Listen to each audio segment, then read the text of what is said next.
Mhm. Mhm. Ré, oui, ré.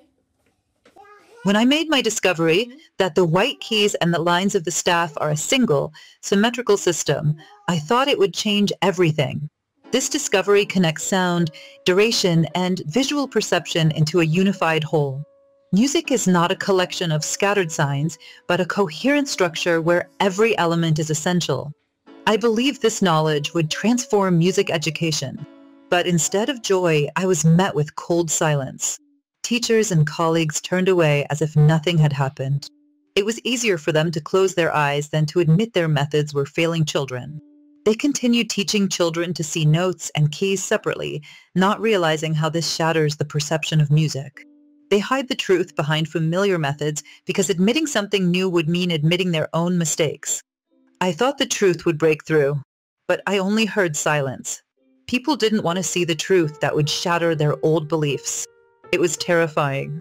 They continued teaching fragments because it was simpler and familiar, and children kept piecing together music without seeing the whole. Silence isn't just a refusal to discuss. It's the suppression of truth, stifling development. When children are taught disjointed pieces, they grow up without understanding how to connect them. They lose the ability to see relationships and fall into despair, unable to cope with problems. Music is not just sounds.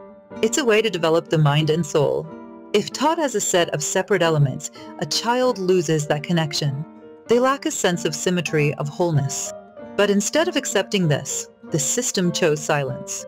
Just like with Semmelweis' discovery, he could have saved lives if doctors washed their hands. But his silent truth didn't interest anyone, and people kept dying.